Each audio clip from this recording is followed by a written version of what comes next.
Welcome to The Honest Channel. I'm Claire Johnston, a journalist on a mission to learn how to age well and look and feel good for longer. And today I'm returning to a really fascinating topic that we've heard different opinions about on this channel, and it's whether taking a vitamin B3 derived supplement like NMN or NR can actually boost our levels of the critical coenzyme NAD in our cells to support our health and vitality as we age.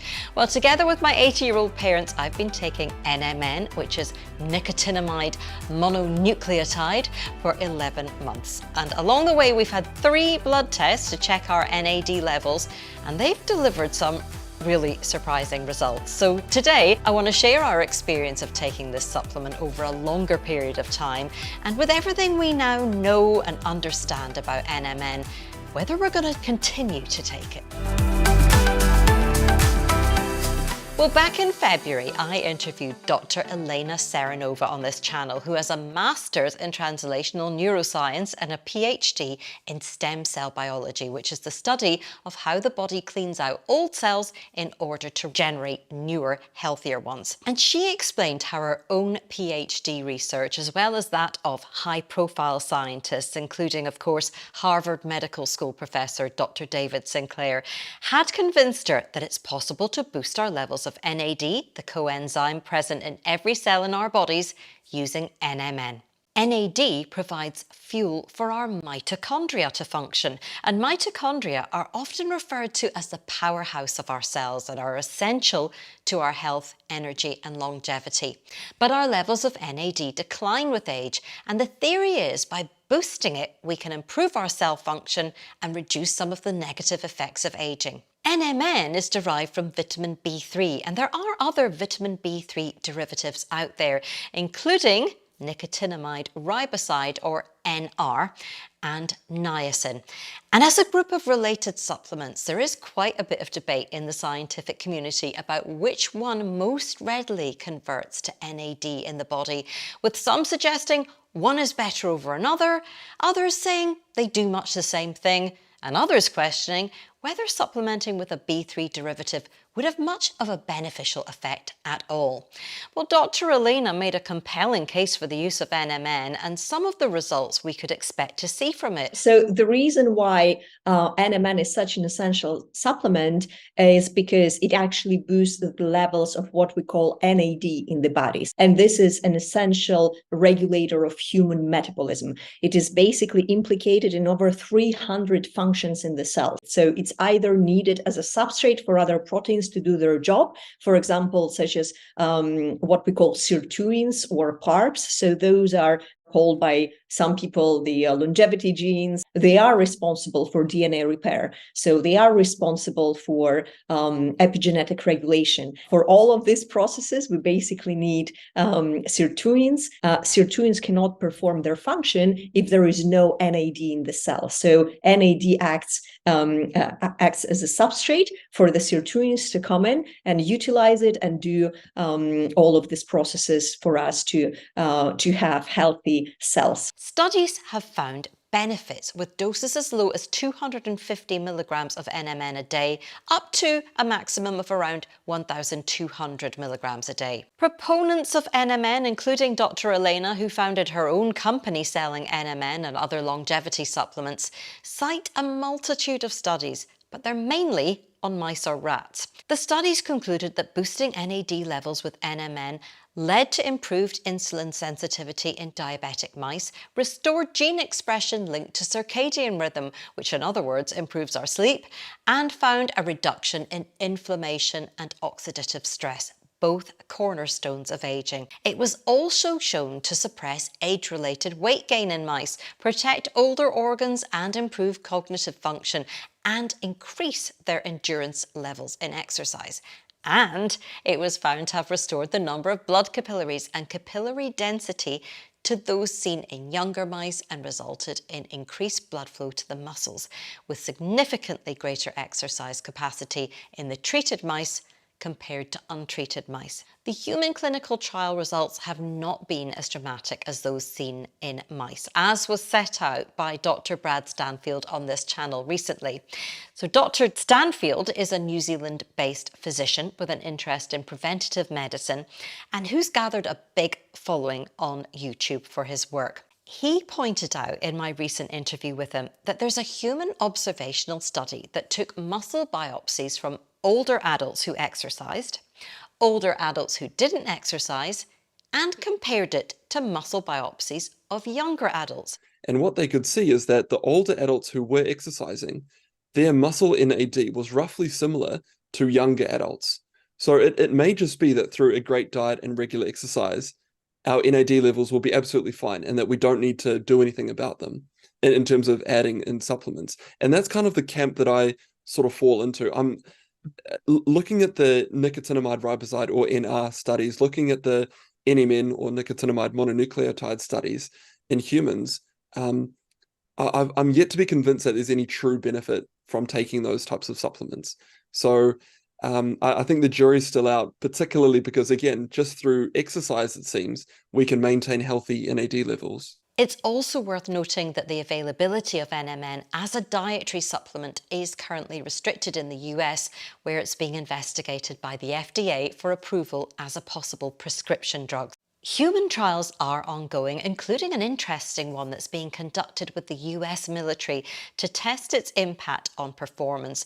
And so the reality is the case for humans taking NMN as a daily supplement and as the best supplement for improving NAD levels has yet to be fully made, and we await the outcome of those trials. So does that mean I've stopped taking it? Well, in short, no, I still take NMN, and so do my mum and dad. And that is also despite having some very odd NAD blood test results. So we started taking NMN in January this year. That was around 11 months ago. For the first month, we took 500 milligrams a day of NMN, which was provided by Dr. Elena from her company NMN Bio. She recommended we take that alongside one 500 milligram capsule of trimethylglycine, known as TMG, and we took berberine as well during that month. So those are her 3 top recommended longevity supplements. Taking TMG is thought by some scientists to help optimize the effects of NMN by supporting its conversion to NAD through a process called methylation. And I'm sorry this is so packed with science. So within the first month of taking the supplements, we all reported feeling more energized, and I will link to the video where I talk about that in the description. I had initially felt really sleepy later on in the evenings, which did support the theory that NMN affects your circadian rhythm. But that wore off and I have settled into a normal sleep schedule, although I do tend to sleep very well these days, getting a full 8 hours a night, and I'm less tired in general.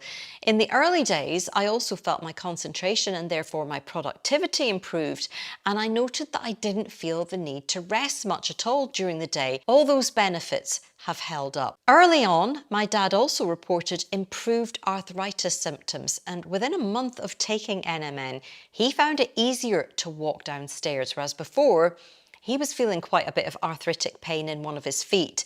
He also has had improved prostate symptoms, and so he's going to the bathroom less frequently, and he feels he can walk further and faster than before. So at the end of our first month, we swapped to start taking NMN in powder form because the supplements company Do Not Age kindly sent us some and offered to pay to have our NAD plus levels tested. Now, NAD plus is just the term scientists use to describe the biologically functional form of NAD. And they call the NAD test a longevity test because optimal levels of NAD are thought to be a good predictor of lifespan because we need strong levels to support cell function. And NAD plus levels in the 40 to 100 micron range are apparently considered optimal. So that's what we were aiming for with that first test. And we provided an initial blood sample to a lab in the US.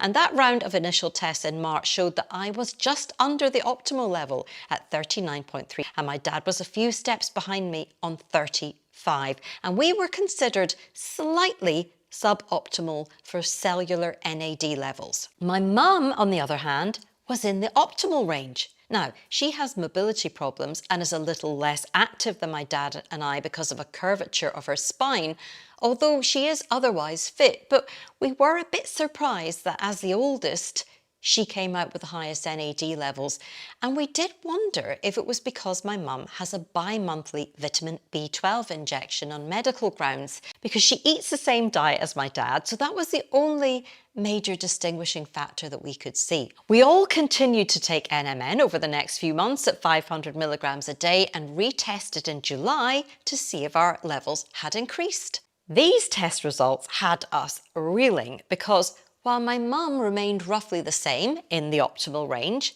my dad and I had fallen to deficient levels, with me on 29.5, dad on 26. And the strangest thing about this was, at that point, my dad and I were feeling particularly good and in great shape, while my mum was feeling a bit run down. So we did feel something was up. And so a month ago, we decided to get retested again, but this time with a lab closer to home, thanks to Do Not Age. Now, these results were measured in micrograms, where the optimal range is 62 to 160. And this time around, our levels looked much more like how we felt, with all three of us showing optimal levels. This time though, my mum was at the very highest end of the optimal spectrum at 160 micrograms, with my dad at 70 and me at 93. So we do still suspect my mum's levels are higher because of that vitamin B12 injection, and we think that that is further boosting her NAD levels. That's a working theory, not something we can scientifically prove. But why such a difference in results for my dad and I between being classed as deficient just a few months ago and now right up there in the optimal levels? Our most recent test was sent to a lab in Europe by Do Not Age, and they can provide more localized testing now in both Europe and the US. So the sample we sent would have been fresh on arrival, which brings me now to where we go from here when it comes to taking NMN. Well, we all still feel we have increased energy levels, but my dad and I have noticed since early spring another shared benefit, and the common factor between us is NMN. Both of us have dropped down to the kind of weight we were in our early 20s without having to try very hard. So we've both improved our diet by reducing sugar and carbs and increasing our protein and plant fiber intake, but neither of us are hyper strict. Previously, that might have meant we would have shed a few pounds, but I'm now as slim as I've ever been since teenage years at 115 pounds, and I'm 5'5". My mum has a thyroid condition and lost weight quite a while back, so that's not a straightforward situation for her. But she has improved back pain and energy levels, so she also wanted to continue taking it, but at lower amounts, because she's almost tipping out of the optimal category into having very high levels of NAD, taking us into less research territory. As for how much of it we'll take, that's more complicated. I've reduced my intake to 250 milligrams for the time being and may reduce the frequency. Why? Because I want to look at not how much I can tolerate, but how little I can take to still see and feel the benefits, including that weight maintenance. And I'll no doubt play around with that. And whether you take NMN and how much you take is a personal choice. I would never say to anyone, I think you should take this, or suggest an amount and frequency, because we just don't know enough yet. But the upshot for us is that while the scientists and biohackers can argue over what NMN has and hasn't been shown to do in clinical trials, we are basing our decision on our own experience and what we believe it's doing for us. You'll find details of both the NMN Bio and Do Not Age supplements that we've tried along the way in the description, along with discount codes where I have them, including for some of the other major supplements I take like vitamin D and omega-3. One thing I am clear on is that the most proven way to increase your NAD levels right now is to eat a nutritious diet based around whole foods, keeping sugar and processed foods to a minimum where you can, and to combine both aerobic exercise and strength training to build muscle. As always, I love to hear your views and experiences because they really do help inform my content. Have you tried NMN, or are you holding off to see how the science unfolds? What's your strategy to protect your health span? Let me know in the comments. And just a reminder to those looking to support this channel, which I appreciate so much, that by liking this video, you help it reach more people, and by subscribing, you won't miss future content from me. You can find more advice and information over on my website, honest.scot. But for now, thanks for watching, and I'll see you next time.